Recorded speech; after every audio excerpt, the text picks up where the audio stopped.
Olá, boa tarde. Estamos aqui mais uma vez com a nossa primeira jornada online de educação.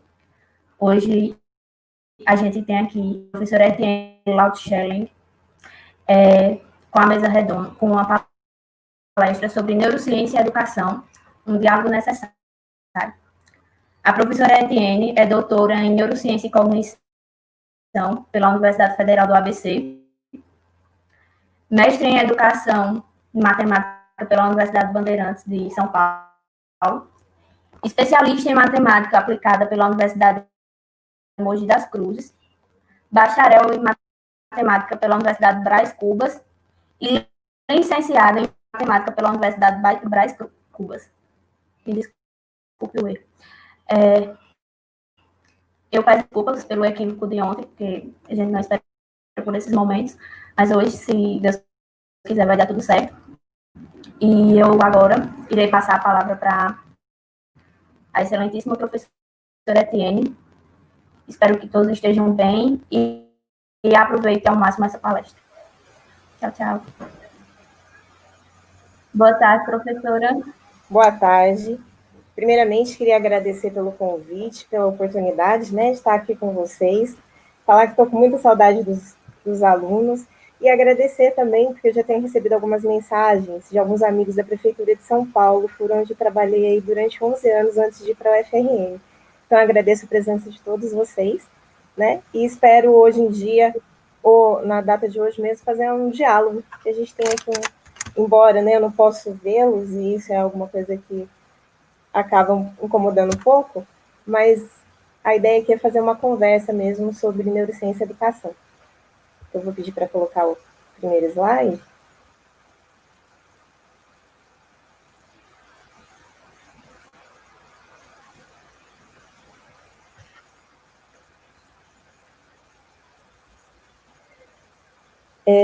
Uma coisa que eu gosto de frisar bem, né, é do lugar da onde eu falo. Então, assim, eu comecei a minha carreira como professora alfabetizadora na rede SESI, e depois de formar em matemática, eu dei aula por muito tempo no ensino fundamental, atuando no ensino fundamental e médio, até chegar depois no ensino superior. Então, uma coisa que a gente sempre incomodava muito era aquela questão, por que as crianças não aprendem, né? E é isso que me motivou a estudar em neurociência. O que acontece, né? Ou como o cérebro aprende a ler, escrever e calcular. Então, eu trouxe algumas, até por uma questão de tempo, eu trouxe aqui, na verdade, é um recorte do curso que eu ministrava na Prefeitura de São Paulo, onde eu atuava como assistente técnico, né, fazendo formação para os professores. Então, pode passar o próximo slide, por favor. Aqui, eu utilizo alguns livros, então eu estou trazendo eles aqui, e recomendo também a leitura, né, para quem quer se aprofundar. Então, um deles é a neurociência cognitiva. Esse livro, ele é mais técnico, ele é mais voltado para a área biológica. O outro é neurociência e educação, que tem uma linguagem um pouco mais fácil, mais voltado para os educadores. Próximo slide.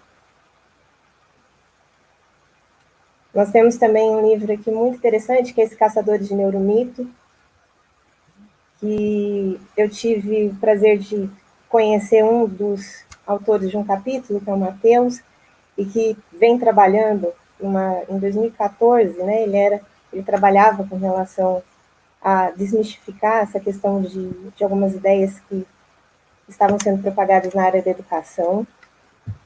O próximo slide. Outro livro que eu uso também é Porque os Alunos Não Gostam da Escola, que também vem trazendo uma abordagem da psicologia cognitiva. Próximo slide, por favor. E aí eu apresento mais ou menos um roteiro que a gente vai seguir nessa conversa. Então, primeiro eu vou falar sobre neurociência e educação, as possibilidades e os desafios. Vamos conversar um pouquinho sobre neuromitos. E aí, como a gente está falando sobre educação nos remete a pensar em aprendizagem. E aí a gente vai falar um pouco, então, sobre memória e aprendizagem. Próximo slide.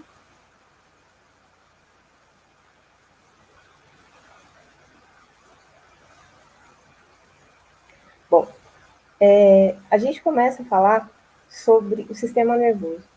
Todos os seres vivos, eles precisam interagir ou estão, né, em permanente intercâmbio com o meio ambiente. Então, a gente precisa localizar alimentos, encontrar os parceiros para reprodução, fugir dos perigos, fazer projeção para o futuro. E aí você me pergunta assim, mas qual que é a diferença, né, entre o ser humano e os demais animais?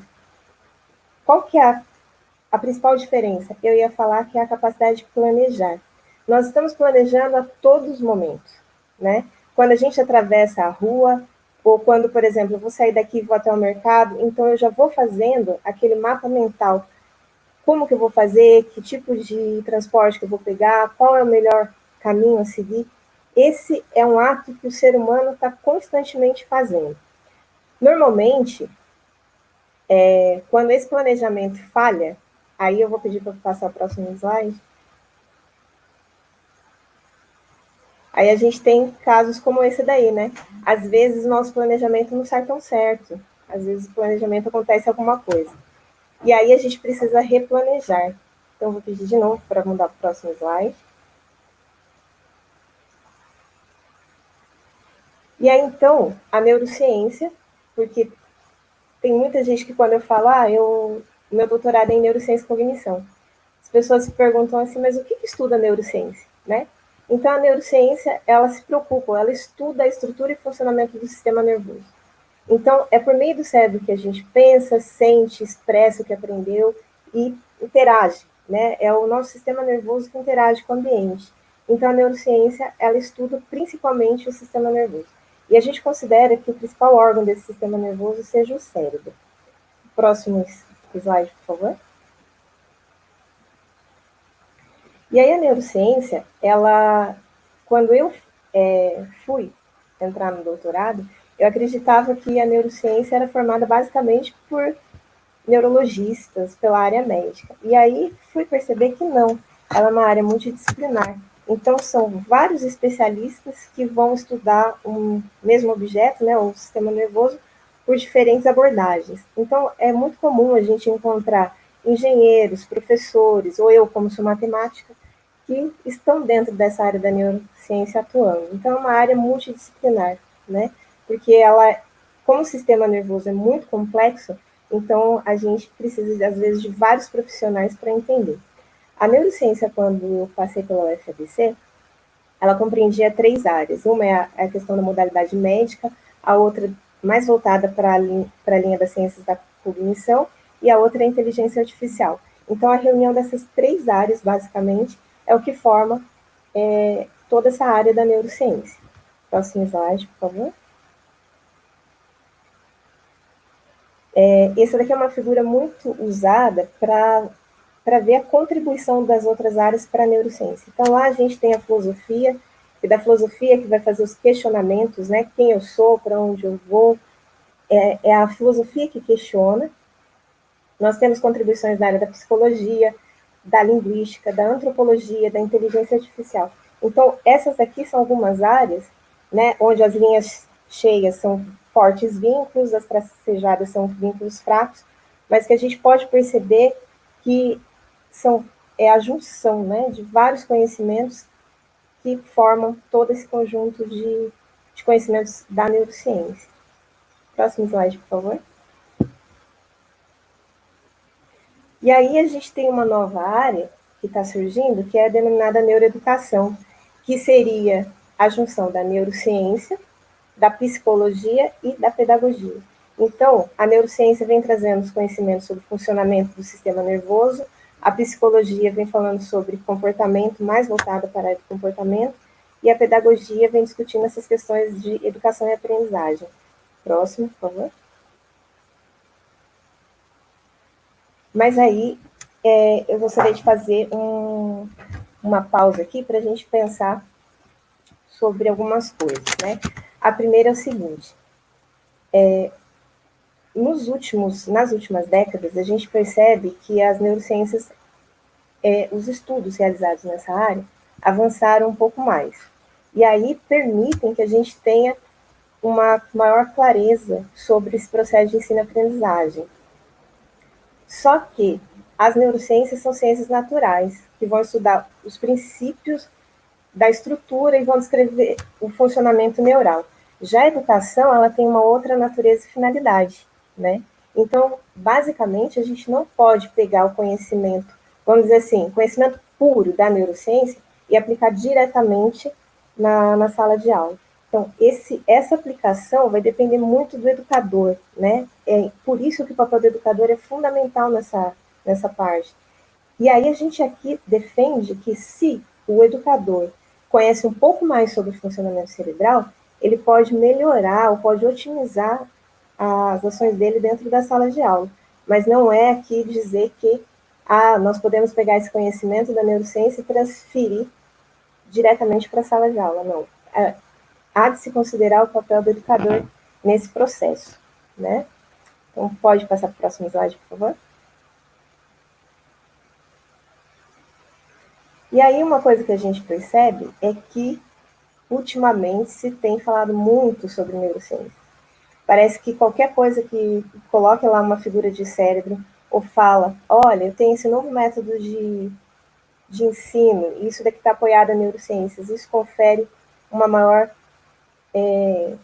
assim, uma maior credibilidade.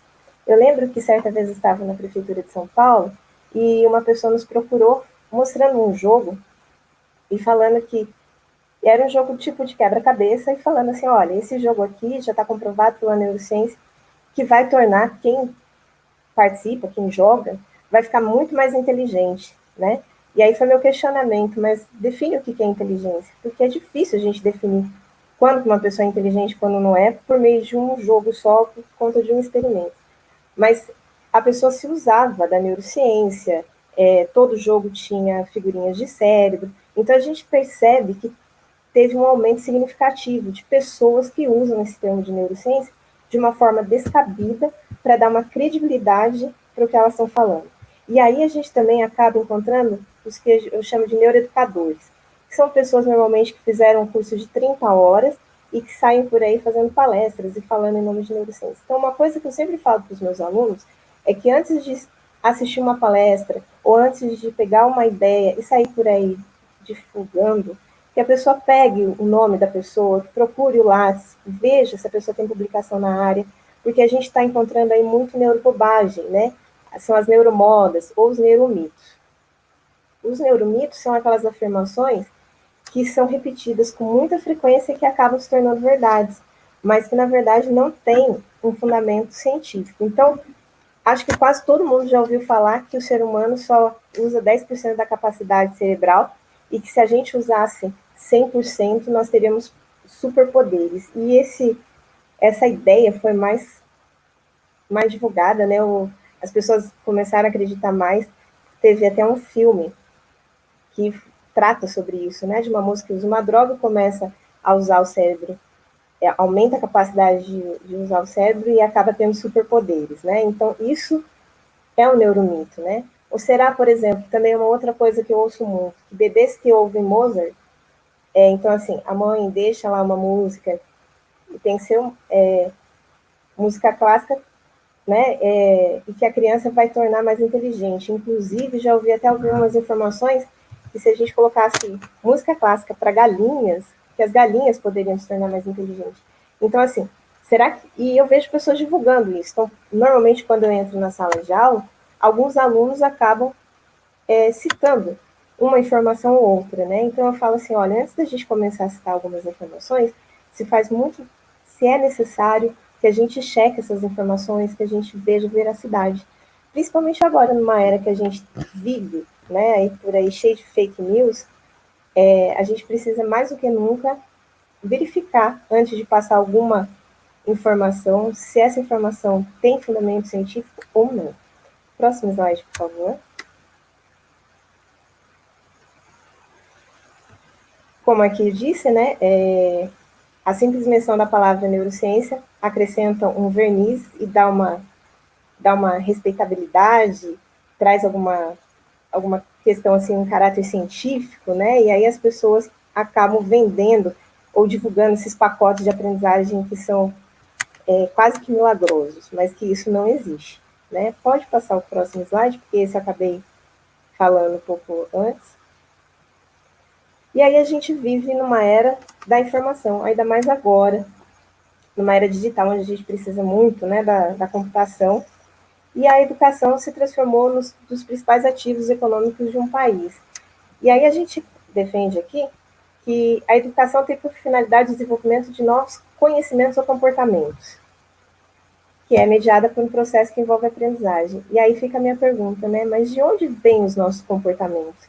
Como é que a gente desenvolve um comportamento? Como que a gente aprende um comportamento? Então é isso que a gente vai discutir um pouquinho. Próximo slide, por favor. E aí a gente apresenta aqui, né? O cérebro é o órgão da aprendizagem. Teve uma certa vez que eu estava dando um curso pela Prefeitura de São Paulo, e que eu mostrava a figura do cérebro e falava assim, né, eis o que você tudo que você sente, todos os seus sentimentos, emoções, percepção, comportamento, tudo é regulado pelo cérebro. E eu lembro que um professor se revoltou quando eu falei isso, né, porque ele falava assim para mim, não, eu não concordo, porque a emoção a gente sente no coração. E aí eu acabei falando para ele, não, isso é a parte romântica do que a gente vê em livros, a literatura traz, né? Porque, na verdade, tudo, exatamente tudo, né? Tanto a emoção quanto a aprendizagem, tudo é processado, né? O cérebro seria o órgão central. O cérebro é o órgão da aprendizagem. E ele ficou muito, e a gente pode falar que ele era algo desconhecido por muito, muito tempo, e ainda é, né? Se a gente percebe que nos últimos anos tem aumentado o número de pesquisadores, né?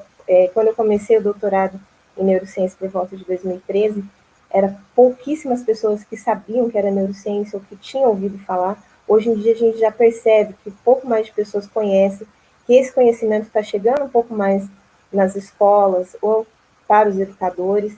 Então a gente percebe um avanço dos estudos. Porém, ainda é muito tímido, né? A gente ainda precisa avançar um pouco mais. Próximo slide, por favor. E aí, então, a gente, quando olha para a área da educação, a gente percebe que teve uma época que tinha uma propaganda, se eu não me engano, era das Olimpíadas, e que aí cada atleta passava um trechinho antes da chamada, falando assim, respeite seu professor, né? E uma das chamadas antes dessa propaganda das Olimpíadas, era falando que os professores gastam muito tempo das suas aulas acalmando os alunos. Então, boa parte, né? A gente considera aí que uma aula deve ter de 45 a 50 minutos. Então, até isso é uma queixa que os professores falam, que até entrar na sala, organizar os alunos, colocá-los sentados, né, em prontidão, fazer a chamada e começar a aula, já foi uma meia hora, né? E ainda mais, a gente vê uma outra questão. Muitos professores acabam apontando que tem os alunos que eles chamam de alunos problemas. E aí eles falam assim, nossa, dentro de uma sala, parece que, pela percepção dos professores, muitos alunos apresentam problemas. Mas que, na verdade, quando a gente vai ver mesmo, não é a maioria dos alunos, né? É menos de 10% apresenta algum tipo de problema. Próximo slide, por favor. E aí alguns educadores da área, eles apontam que, na verdade, esse gasto com esse tempo de organizar a sala e de começar essa aula, né? Na verdade, eles apontam que na formação inicial desse professor há uma falha, ou seja, não se preocupa-se muito mais com a parte do conteúdo, né? Por exemplo, minha formação, eu fiz a licenciatura em matemática. Então, dentro da minha formação, eu tive muito mais matemática e ninguém considerou que essa matemática eu ia para uma sala de aula para ensinar e lidar com os alunos. Então, há um desequilíbrio, né? Então, assim, tem muitas questões ainda para os licenciados que não são colocadas. E uma delas é o funcionamento do cérebro, né? Uma delas é a questão de comportamento, é uma análise comportamental.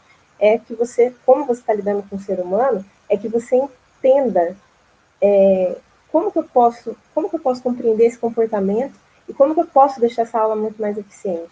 A gente percebe, por exemplo, em estudos, que crianças da década de 80, elas conseguiam manter a concentração dela por volta de 10 a 15 minutos. E nas crianças de hoje em dia, isso se torna 5 a 8 minutos. Então, assim, o que acontece? Por que essa concentração está diminuindo tanto? E como que eu, educadora, posso fazer para que eu aumente essa concentração, para que eu tenha um pouco mais de atenção, né? E aí a gente percebe que alguns professores acabam, às vezes, perdendo as estribeiras. Então, começa a gritar com os alunos, né? Começa a ter algumas atitudes que se a gente pensar, olhar e falar assim, será que isso está sendo eficiente, né, para mudar esse comportamento? Será que quando um aluno não está prestando atenção, quando ele está em algum trabalho, será que mandá-lo para a diretoria, colocá-lo, dar suspensão, advertência, gritar, expor, será que isso está contribuindo para essa mudança de comportamento? Ou será que está reforçando negativamente para esse comportamento?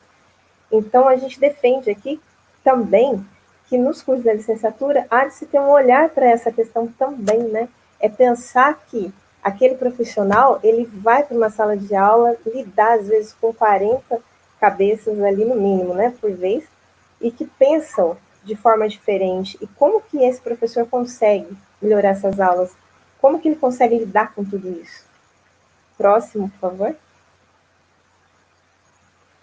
E aí a gente mostra aqui que isso não é uma questão só do Brasil, né? Então, foi realizado pesquisas com educadores sobre conhecimento do funcionamento do cérebro. E a gente percebe que professores da Holanda, Reino Unido, Portugal, Turquia, Grécia, China e Brasil mostram que esses profissionais sabem pouco sobre o cérebro. E aí tendem a acreditar em neuromitos, que é aquele caso que eu estava falando no começo. Então, muitos professores acabam repetindo, porque ouvem por aí, né? Acabam repetindo, acreditando, e isso se transforma numa crença que reflete lá dentro da sua sala de aula. Próximo. E permeia todo o trabalho, né? Então, nós temos alguns desafios. Então, um dos desafios é uma mudança de mentalidade na educação. Eu percebo que, às vezes, a educação ela é mantida, ela é feita sem eu diria assim, talvez não é generalizando, mas assim, algum, algumas pessoas ou alguns sistemas acreditam, né, naquilo, alguns educadores levam essa profissão como às vezes falta um pouco mais de estudo, um pouco mais de aprofundamento. A gente entende que às vezes o professor é engolido por uma rotina que não permite com que ele pare, estude e reflita. Mas é que às vezes entra num processo automático e que aí parece que a ação não é uma ação, não tem uma reflexão na ação, né? Então parece que torna-se todo dia igual. Levanta, entra na sala, briga com os alunos, organiza, passa a lição na lousa, corrige os cadernos e sai. Isso vira uma mecanização. E a gente precisa ter uma mudança na mentalidade da educação. A gente precisa fazer com que a gente pense nas ações, né? Reflita. Por exemplo, a questão do planejamento de aula. Planejar uma aula, né? Será que eu copiar aquele outro, ter um planejamento pronto, por exemplo, tem 5, 6 turmas, será que esse planejamento pode ser igual para todas as turmas, né? Será que a minha turma precisa do quê? Às vezes a gente perde um pouco por conta mesmo da carga horária que os professores têm, a gente às vezes entra num processo tão automático que não pensa mais sobre como é que esse aluno aprende, né? A gente às vezes também fica com foco muito naquele aluno que tem dificuldade. Raras as vezes, por exemplo, como eu dava aula de matemática, eu sempre eu nem lembro, mas assim, eu sei que foram raras as vezes que eu dei voz para o aluno para me contar como é que ele aprendia, ou como é que ele fez aquele exercício. Basicamente, passava o exercício, dava um tempo, eles resolviam, depois eu ia para a lousa e resolvia, né? Mas praticamente não ouvia qual era esse pensamento, não discutia a respeito. Então, por aí a gente também tem uma questão do conteúdo e tempo, que isso daí são coisas que acabam dificultando, e também essa questão que vira uma rotina, né? E essa rotina, às vezes, a gente fica tão automatizado que não pensa mais sobre a nossa ação. E a outra questão é fundamentar as políticas e práticas educacionais em evidências científicas. Depois que eu comecei a estudar neurociência, eu acabei selecionando as atividades não porque eu achava uma atividade bonitinha ou legalzinha, ou abria um livro didático normalmente, tirava uma cópia e passava para os alunos. Mas eu tinha um objetivo claro. Então, assim, o que é que eu quero aprender? O que é que eu quero ensinar para o aluno? E qual que é o melhor caminho? Então, já tinha uma ação de reflexão a respeito disso, de planejamento e de, às vezes, construção da tarefa, né? Para que esse aluno possa ter uma aprendizagem. E aí vinha toda essa construção baseada em alguma fundamentação, alguma coisa, algum experimento, alguma coisa que já tinha grupos de pesquisa, não estou nem falando só em neurociência, mas, por exemplo, com a minha área matemática, tem muita coisa, né, que já vem discutindo, por exemplo, ensino de fração, ensino da álgebra, que também é minha outra área. Então, tem alguns caminhos, algumas tarefas, qual que seria o melhor roteiro, né, o melhor método ou a melhor gestão de sala de aula para que eu possa promover essa aprendizagem. Então, eu acho que a gente precisa começar a pensar sobre isso, né? E aí, por outro lado, a gente tem as ciências cognitivas e comportamentais, que acabaram se desenvolvendo muito nas últimas décadas, elas estão aí para nos ajudar, né? Fornece um referencial teórico que nos ajuda a pensar sobre isso, né? Por exemplo, principalmente com relação à matemática, já se tem estudos falando sobre a questão da memória de trabalho, aprendizagem de matemática. Então, eu estou pensando a respeito de quê? Como que, se eu sei que a memória de trabalho é tão importante para a aprendizagem das operações, então como que essa memória de trabalho funciona? E isso vai me ajudar até na seleção das tarefas, para que eu possa dar para esses alunos. Então, eu acredito que os principais desafios a gente tem aí, né? Próximo slide, por favor. Então, a gente tem alguns avanços. Antigamente, a gente, para estudar o cérebro, tinha que esperar a pessoa morrer para que pudessem abrir a cabeça e ir lá estudar o cérebro. Hoje a gente tem tecnologia e a gente consegue observar o que acontece no cérebro quando dado algum estímulo, né? E isso permite que a gente entenda um pouquinho melhor todo esse mecanismo. Então, algumas têm aquela, como que é, síndrome da Gabriela, né? Eu nasci assim, vou morrer assim. E isso acreditava-se mesmo. E ainda há alguns educadores que, quando acabam fazendo formação, eles acreditam que as pessoas nascem e vão morrer com a mesma ideia, né? Pau que nasce torto, morre torto. Então, tem muitos educadores que falam, olha, essa pessoa aqui ela não tem capacidade de aprender, ela é limitada e ela é assim e vai morrer assim, né? Eu tenho que aceitar isso. E a gente observa que a capacidade do cérebro de crescer e de mudar, essa plasticidade, né, a neuroplasticidade, ela é algo fantástica e ela não para, né? O cérebro tem essa capacidade de mudar toda hora. Então, a gente percebe que os estudos da neurociência estão avançando e aí podem trazer alguma contribuição para que a gente pense a respeito. Próximo slide, por favor. E aí, quando eu falo sobre aprendizagem escolar, eu falo que ela depende de uma interação social, e que a escola é uma instituição social, né? Então, eu já vou... Próximo slide, por favor.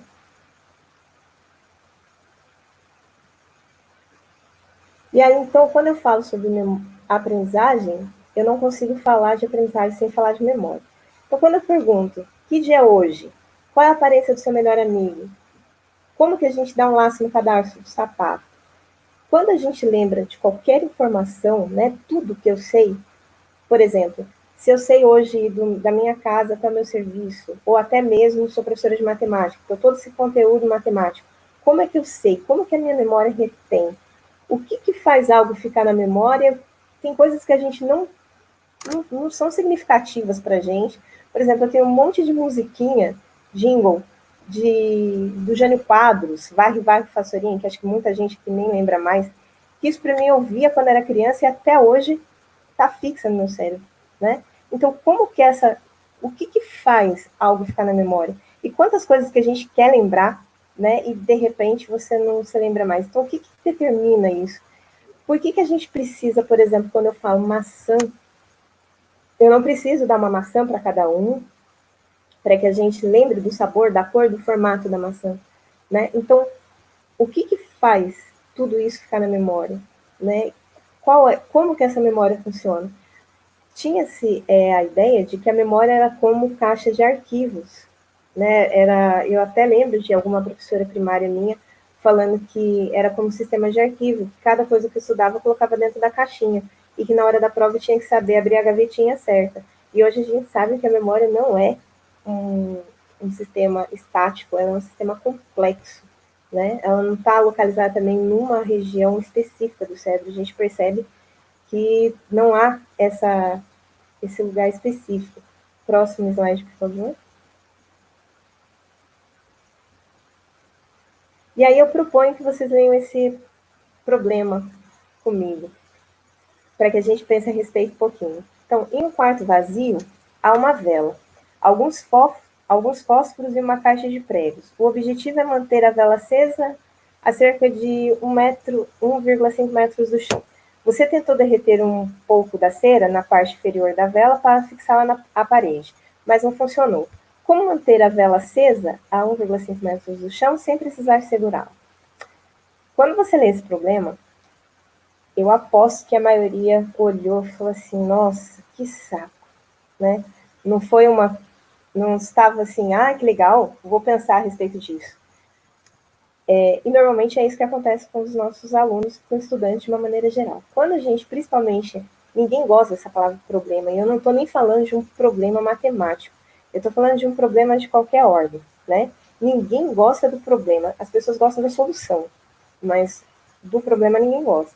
E assim é a nossa vida também dentro da escola. Por incrível que pareça, pensar não é... O nosso cérebro, ele adora a zona de conforto, né? Ele gosta de não gastar energia, ele gosta do conforto. E quando se depara com alguma coisa que eu preciso pensar, às vezes a reação pode ser aversiva. Então, por favor, próximo slide. Então, a gente pode considerar assim que pensar é vagaroso, cansativo e incerto. Quando eu coloquei lá o problema, a primeira coisa que a gente teve é assim, eu acho que daqui a pouco ela vai falar a resposta, né? Ninguém pegou o papel e vai resolver. E eu sempre brinco, porque assim, eu falo para os alunos que eu tenho, que eu não sei se é sorte ou deles ou não, né? Mas quando eu passo alguma tarefa, enfim, eu não espero que ninguém venha e fale assim, nossa, que legal, professor, uma oportunidade de aprendizagem.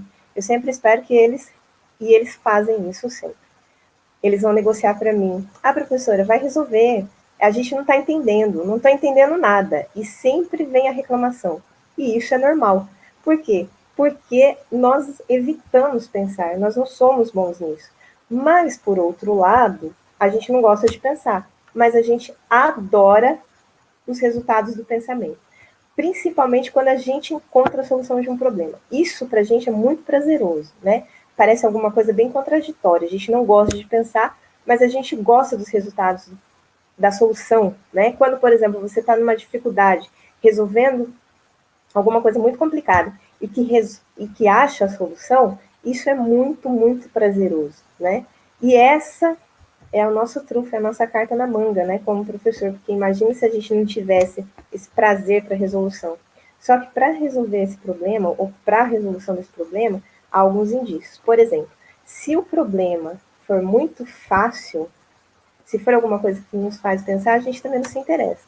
E também, se for algo muito difícil e complicado, logo é identificado como chata. E aí também eu não me interesso. Então aí vocês percebem que eu já tenho o primeiro desafio, que eu, enquanto professor, preciso fazer o quê? Preciso conhecer muito bem quem são os meus estudantes. Por quê? Porque se eu der qualquer tarefa muito complexa, eu corro o risco de que ninguém se interesse. Mas também se eu der muito fácil, também ninguém vai se interessar. Mas não há nenhuma coisa, nenhum manual, nenhuma receita que fale para você quais são as tarefas de alta complexidade ou média complexidade, porque isso vai mudando de classe para classe, né? Eu lembro muito bem que quando eu dava aula no ensino fundamental, numa mesma escola, eu tinha o 7º ano A e o 7º ano B. Eu contei uma piada no 7º ano A e todo mundo deu risada. Bateu o sinal, eu entrei no 7º ano B, que era a sala vizinha, contei a mesma piada e ninguém riu. Então, isso é que eu gostaria de chamar a atenção, porque, assim, às vezes você tem alunos, estudantes de uma mesma escola, mas tem diferenças, né? Então, assim, já não serve. Então, assim, o que, que é um exercício? Ou o que, que é uma tarefa muito difícil?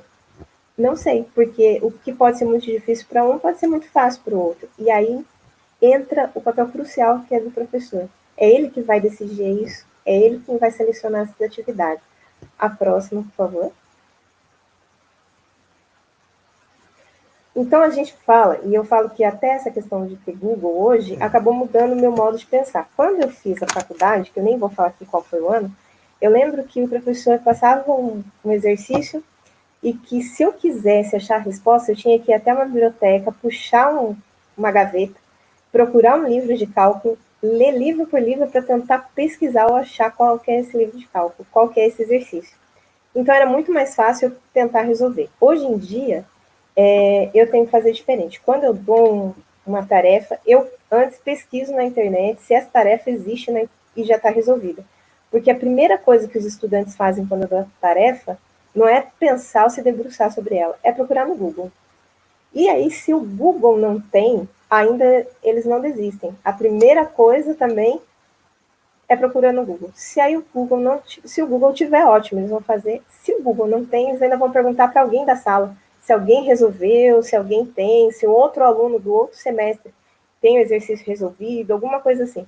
A última, né, é esgotada todas as possibilidades, é aí que eles vão pensar. Então, isso é normal, até a gente mesmo, né? Eu brinco que quando eu trabalhava na Prefeitura de São Paulo, tinha uma amiga, uma colega que chama Yolanda, que aí ela falava o seguinte, ela sentava ao lado de mim com o computador, né? E quando o computador dela dava algum problema, ela sempre me chamava.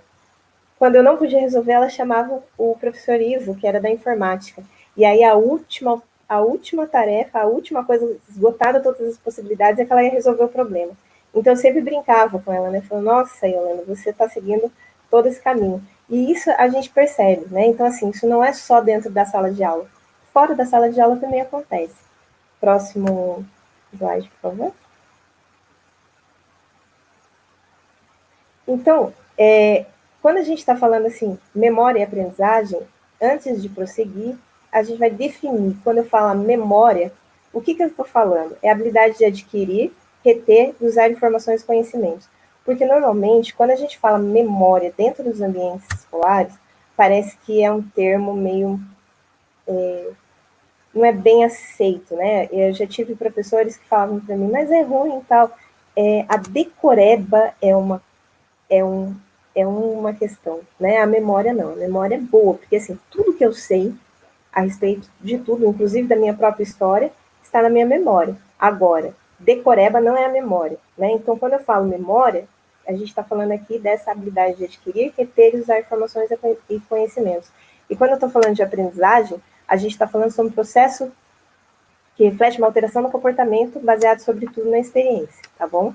Próximo slide. E aí a gente tem tipos, categorias de memória. Então, uma das propostas da divisão dessa memória é pelo fracionamento. Então, eu tenho categorias de memória, né, divididas por tempo de armazenamento, modalidade, consciência na aquisição e no acesso, no conteúdo. Próximo slide, por favor. A gente também tem, por exemplo, com relação ao tempo de armazenamento, eu tenho memórias que são de curto prazo, memórias de longo prazo. Nessa daí a gente vê, né, do curto prazo, a gente pode considerar sensorial, a memória de trabalho, ou a própria curto prazo. Próximo slide. Nós temos modalidades de memória, memória visual, memória auditiva, né? Também poderia colocar a olfativa até. Próxima. Nós temos a forma de aquisição e acesso. Esses slides eu estou passando porque eu vou explicar um pouco mais para frente, né? Então, eu tenho memórias que são explícitas e é declarativa, ou a memória inconsciente que é implícita e não declarativa. Próximo slide, por favor. E aí a gente fala, né? O que é a memória? né? E aí tem uma frase que eu gosto muito do Bob, que ele fala assim, somos aquilo que recordamos. Só que o Ivan esquerdo, o próximo slide, por favor. Também fala que somos o que resolvemos esquecer. E por incrível que pareça, um bom funcionamento de memória é um equilíbrio entre toda a memória nova e o esquecimento. Né?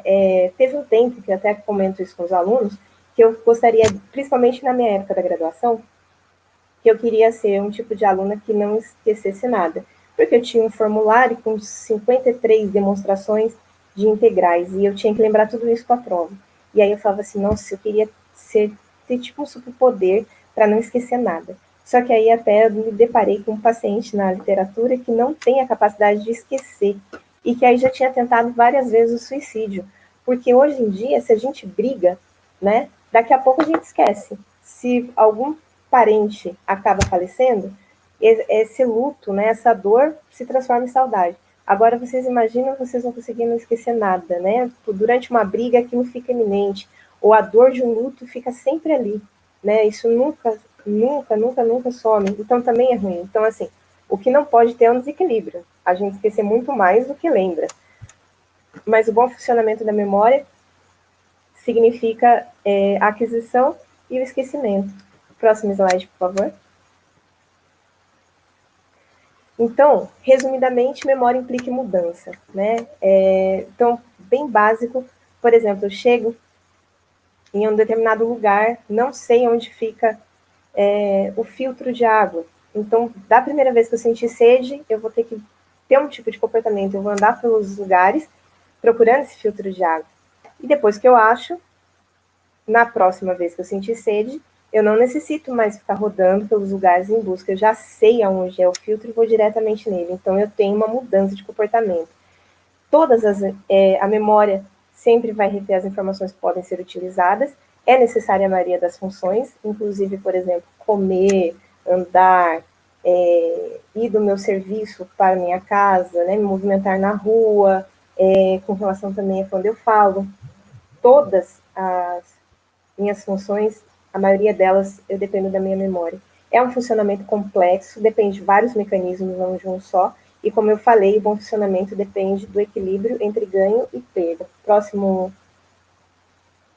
slide, por favor. E aí a gente tem alguns tipos e formas de memória, e essa eu vou explicitar um pouco melhor no próximo slide, que eu fiz um esquema melhor, pode mudar, por favor?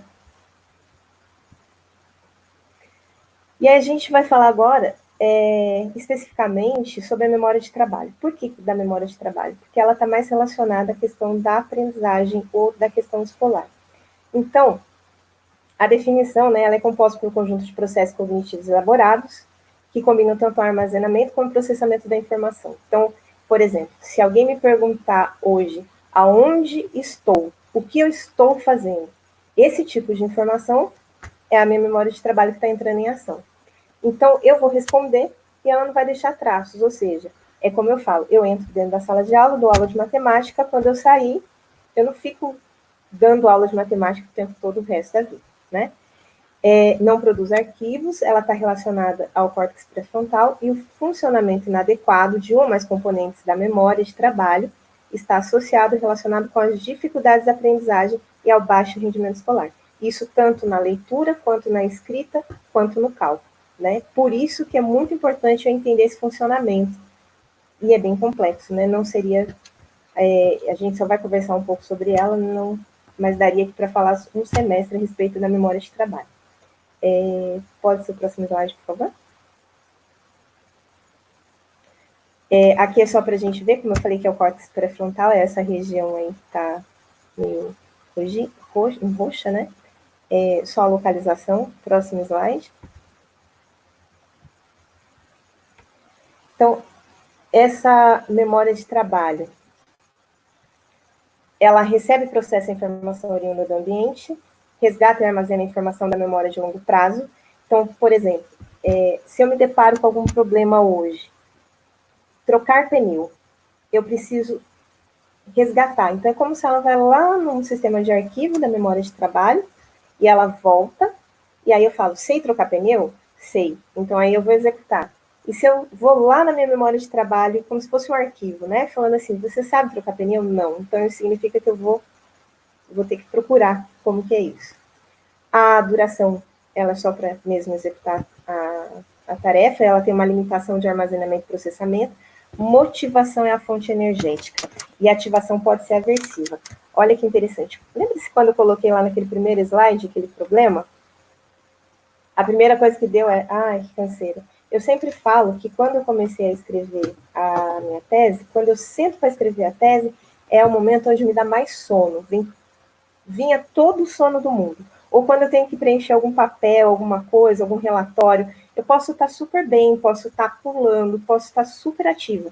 Mas quando eu tenho que sentar para escrever alguma coisa, ou para fazer um relatório, ou para corrigir as provas, ou para qualquer coisa, de repente me dá um sono. E ainda, eu até brinco, né? Eu contei para os alunos que quando eu estava escrevendo a tese, eu não era muito de ficar no Facebook, mas tinha dias que eu entrava 10 horas no Face e ficava até às 5.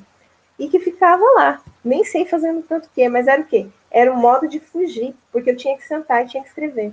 Então é nessa hora que vai dar sono, vai dar vontade de limpar a casa.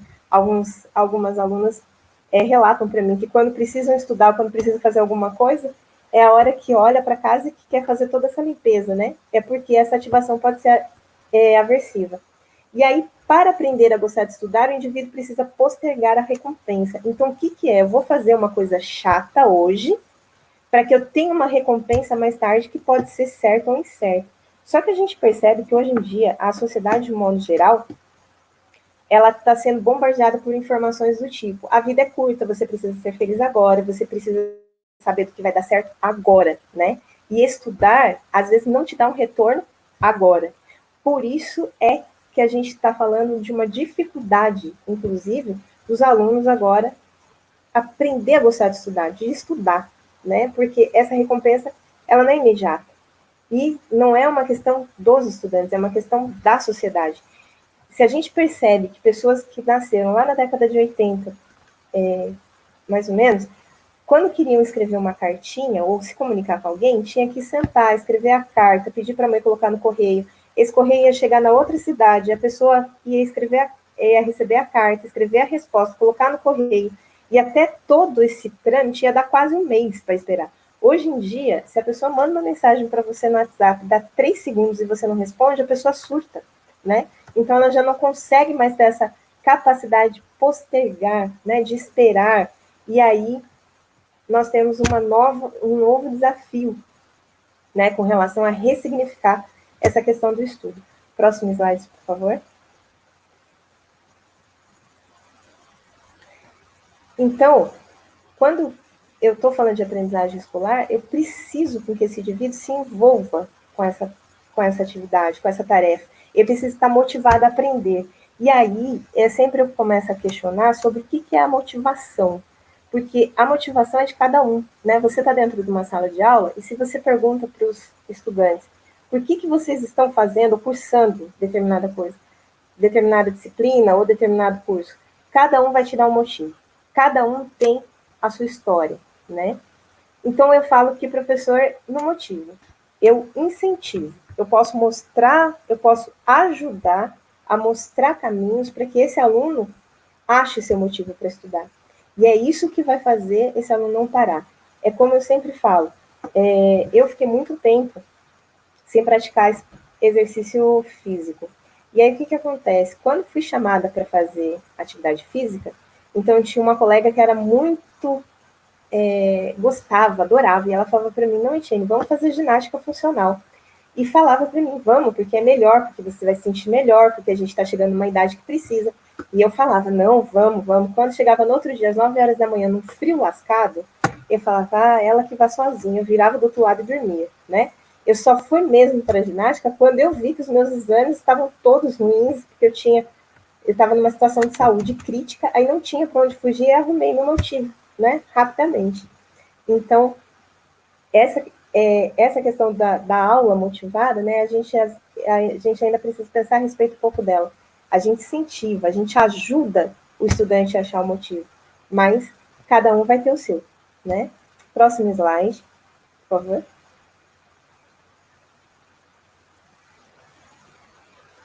Pode passar para a próxima. E aí a gente tem aqui um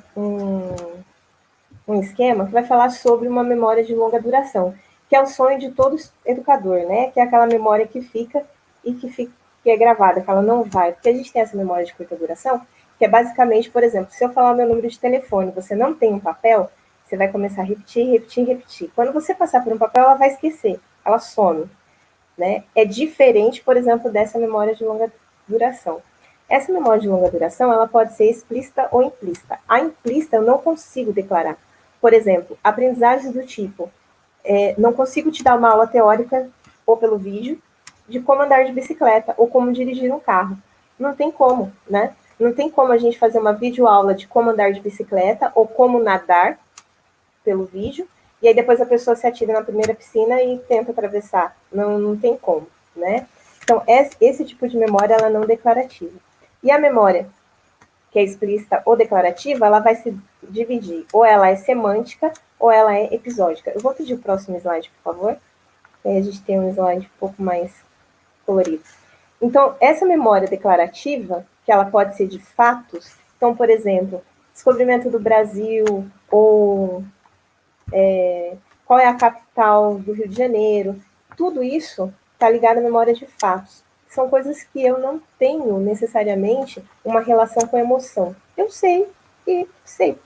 Porque são aquelas coisas que a gente sabe, às vezes nem sabe porque sabe e guarda, né? Ou são coisas que eu preciso, por exemplo, saber, até mesmo para viver, porque a gente está aqui nesse mundo, né? Por questão geográfica, etc. E a questão de eventos, por exemplo, o dia do casamento, o nascimento do filho, são memórias que eu participo, né? A formatura. A gente tem a memória não declarativa, como que eu falei aqui, né? Memória de procedimentos, que seria andar de bicicleta, dirigir um carro, né? Tem as respostas emocionais, que é aí eu vejo uma cobra e automaticamente sinto medo. Próximo slide, por favor. E aí a gente tem algumas coisas que gostaria de chamar a atenção. Emoções e estado de ânimo. Algumas pessoas falam assim, a emoção ajuda a memória, né?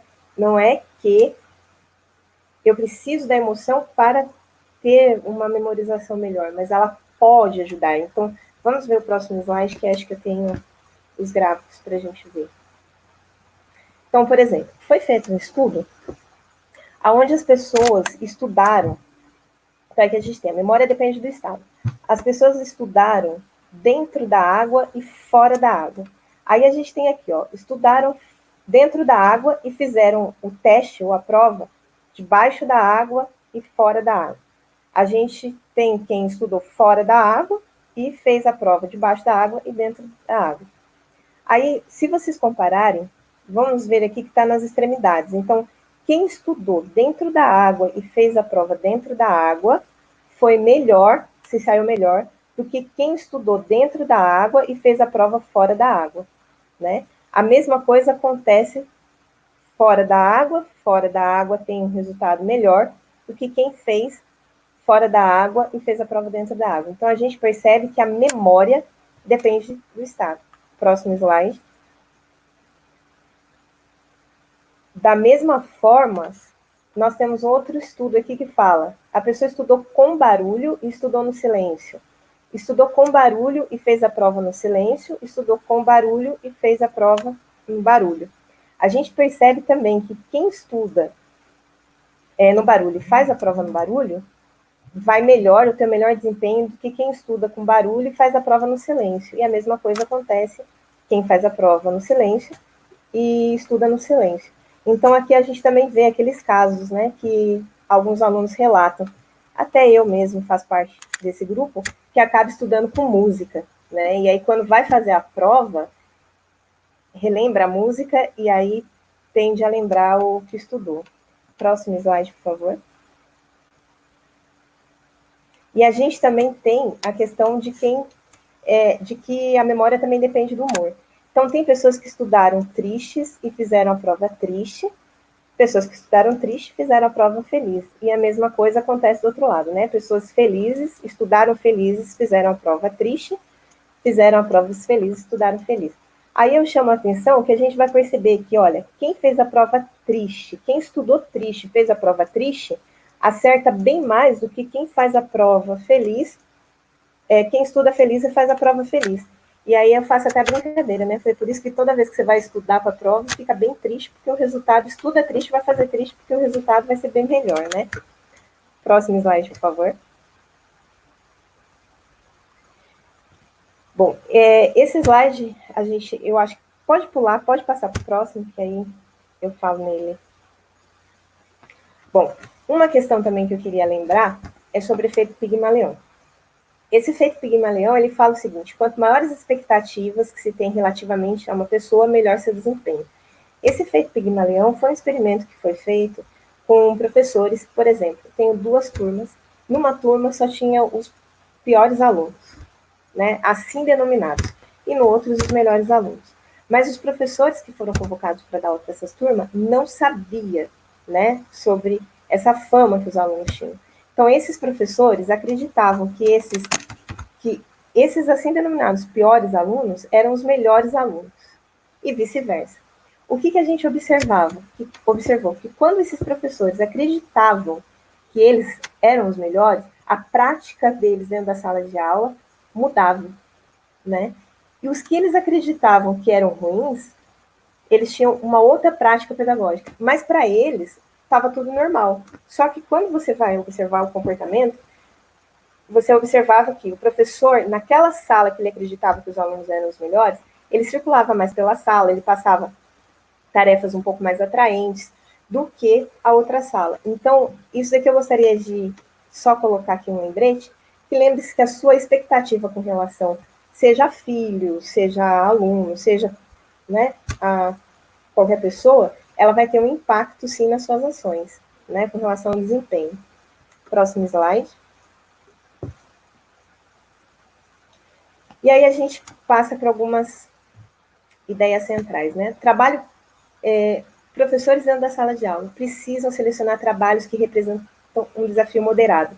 É aquilo que eu estava falando. Não é um trabalho muito complexo ou muito fácil. Então, esse ponto de equilíbrio fica aí uma chave para que o professor precisa, quando entrar na sala de aula, precisa pensar em selecionar as atividades que sejam adequadas para a sua turma. E aí as pessoas me perguntam, tá, mas que tipo de atividade é adequada? Não há nenhuma receita, não há nenhuma fórmula mágica. Isso é o professor que vai ter que decidir. Por isso que eu sempre falo que a formação do professor é muito importante, né? Esse conhecimento especializado para o ensino é muito importante, porque é isso que vai ajudar a determinar isso. Respeito os limites cognitivos dos alunos. Sempre quando a gente propõe uma tarefa, é necessário se perguntar, será que esses alunos possuem conhecimento prévio a respeito disso? Será que eles são capazes de resolver isso? Será que eles têm a questão toda? Por exemplo, é muito difícil entrar numa sala de 4º ano e, de repente, propor equação de 2º grau para que eles possam resolver, né? Então, eu preciso ter uma adequação também voltada a esse conhecimento que eles já possuem. E uma outra coisa, é a pergunta que desperta o interesse, e não as respostas. Normalmente eu falo que as minhas aulas, elas são mais provocativas, faço muito mais perguntas do que dou respostas, porque os alunos, sendo espertos, eles vão atrás das respostas. E as boas perguntas, inclusive tinha até uma propaganda que fala que o que movimenta o mundo são as perguntas e não as respostas, né?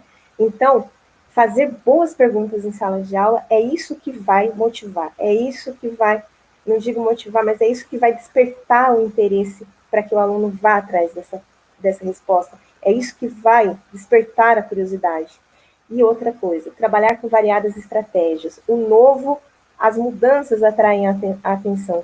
Se todo dia a gente entra na sala de aula e faz a mesma coisa, a tendência desse aluno é que ele perca a concentração, né? Então, quando você propõe, por exemplo, uma atividade, uma tarefa que precisa sair da sala de aula, que precisa circular, isso você já vai perceber alguma modificação. Então, não é também todo dia que entra na sala de aula com uma novidade, né? Mas durante o ano, a gente precisa modificar essas estratégias. É isso que vai fazer com que essa aula seja agradável, né? Porque assim, não dá para passar o ano todo repetindo a mesma ação durante o ano todo. Próximo, por favor. E aí, assim, eu termino agradecendo a presença, vou deixar o meu e-mail, né, para quem quiser, sei que por conta do tempo, que eu já estourei aqui um pouquinho, não tenho condições de responder todas as perguntas, mas eu disponibilizo meu e-mail, quem quiser entrar em contato comigo por e-mail, eu prometo que eu respondo.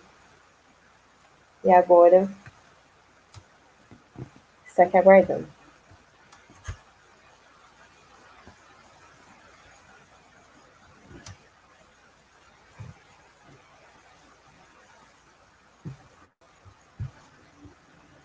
Olá, professora. Olá. Agradeço muito pela sua palestra, foi muito enriquecedora para a gente.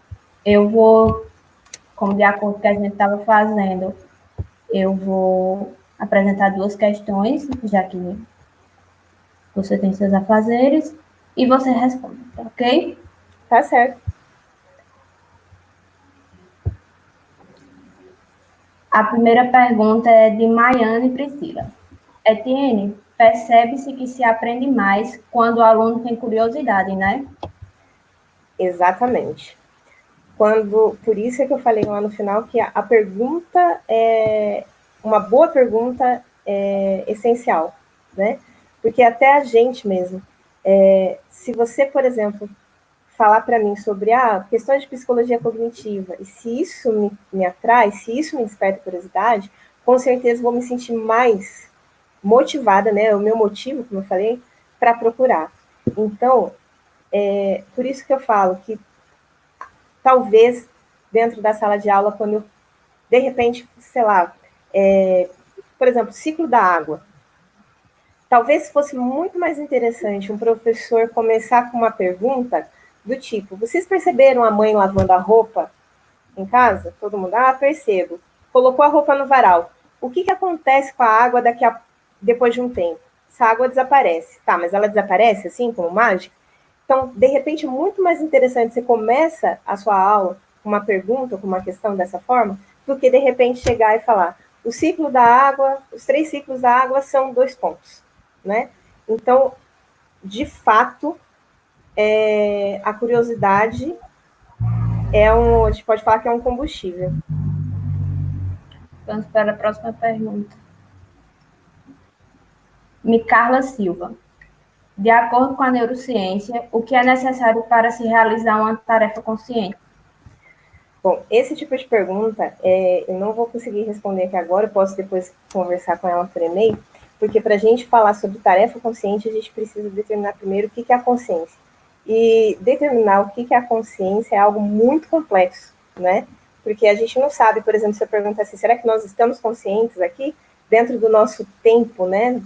Da hora que a gente acorda até a hora que a gente dorme, quanto tempo a gente fica consciente? Então, primeiro determinar o que é a consciência é um fator.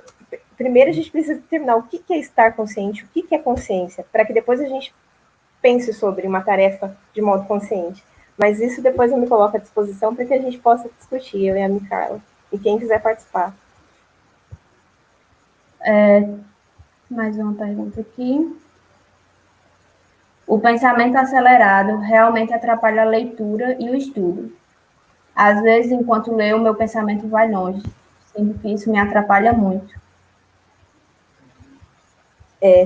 Bom, acho que isso ela até já colocou a resposta, né? Que ela sente que isso atrapalha muito, porque o estudo ele requer foco, ele requer que você fique ali totalmente concentrado, né? E quando a gente tem por N fatores, às vezes, né? Às vezes uma conta que você não conseguiu pagar, alguma alteração emocional, você já se perde, você não consegue determinar um estresse, você já não consegue desempenhar uma tarefa com excelência. Como podemos aliar a neuroeducação e a educação inclusiva em sala de aula quando temos alunos especiais em sala? Bom, a neurociência ela tem uma parte, né, que a gente acaba estudando, que são as questões, por exemplo, alunos com várias deficiências, inclusive algumas, por exemplo, alexia, dislexia. E aí, nesse caso, Acredito que quanto mais a gente entenda sobre, quanto mais o educador entende sobre o que é isso, ou quais são as especificidades, ou quais são os problemas, ele consegue adaptar melhor as atividades, né? Eu falo isso porque, por exemplo, quando eu era alfabetizadora, eu me deparei com o caso de um aluno que ele escrevia, mas ele não lia. E eu não entendia como que isso era possível, né? E acabei interpretando isso como uma preguiça do aluno, né? E acredito eu que não tenha dado as melhores condições para esse aluno na época. Então, quando o educador tem essa noção, ele consegue desenvolver melhor as tarefas em sala de aula.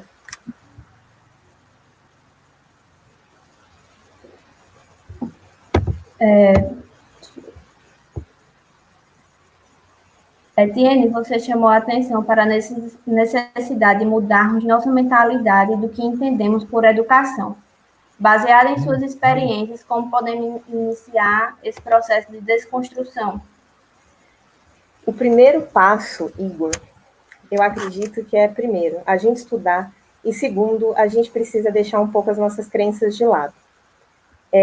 Eu falo isso porque, assim, as crenças, né, os preconceitos que nós já temos formado, é o que permeia nossas ações. Eu falo bem isso porque quando eu comecei a ser professora alfabetizadora, eu acreditava, né, embora a rede que eu trabalhava era a Rede SESI na época, e a Rede SESI vinha com toda a ideia de alfabetização construtivista, né? Só que eu não acreditava nisso. E por conta disso, eu já tinha preconceitos. Então, o que acontecia? Dentro da minha sala de aula, lá por debaixo dos panos, eu tinha uma cartilha Caminho Suave, que foi o método que eu fui alfabetizada, né? Foi o livro que foi o meu apoio para a alfabetização, e era isso que eu usava. E aí, qualquer pessoa que vinha falar diferente, eu não estava nem não estava nem preparada para ouvir. É que eu falo sobre o viés da confirmação. A gente tem uma tendência, o ser humano tem uma tendência a querer estar sempre certo, né? Então, baseado, quando você tem uma crença, ou quando você acredita em algo, eu posso te mostrar alguma outra ideia e você às vezes nem presta atenção. Você está preparado para arrumar argumentações ou para provar que você está certo.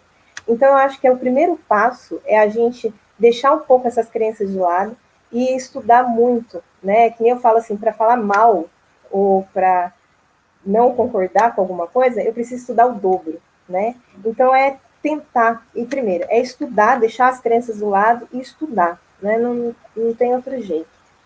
Agora vamos para a última pergunta, de João Marcos. O que a neurociência fala sobre o uso de livros de literatura infantil como instrumento de aprendizagem? Bom, aí nesse caso, depois vou pedir para o João Marcos entrar em contato, porque assim, eu gostaria de falar assim para ele, uso de livros, mas em que situação, né? Porque a gente tem a questão de uso de livros ou de material didático de uma forma geral, mas a gente precisa um pouco mais assim de entender em que contexto que ele está falando. Como? Exatamente assim. Como é que vai ser o uso de livros? Né? O que ele está pensando a respeito disso? Então, por exemplo, como para eu promover roda de leitura dentro da sala de aula, né? Ou livro didático de uma certa forma. A gente do evento lembra que o link de frequência está disponível nos comentários da palestra, certo? Após o fim, ficará aberta por 5 minutos, então dei uma pesquisada aqui. E é isso. Professora, muito obrigada pela sua contribuição hoje. Eu que agradeço. Certo? Foi muito enriquecedor, eu estava acompanhando aqui os comentários e o pessoal elogiando bastante. A gente do Joel agradece e brevemente estaremos todos juntos, presencialmente, né? E até a próxima. Até a próxima. Tchau, tchau. Tchau. Lembramos que dia 24 teremos uma próxima atividade, certo? Que é a centralidade do texto no ensino de língua materna. um diálogo com e entre Bakhtin e Paulo Freire, dia 24, próxima semana, com alunos e professores. Vai ser apresentada por Antônio Flávio Ferreira de Oliveira, Giovana Barroca de Moura, Hilderlando Assis de Andrade Nascimento, Maria Emília Cavalcante Silva e Yasmin Rayane Maris da Silva. Obrigada a todos que participaram hoje e até a próxima.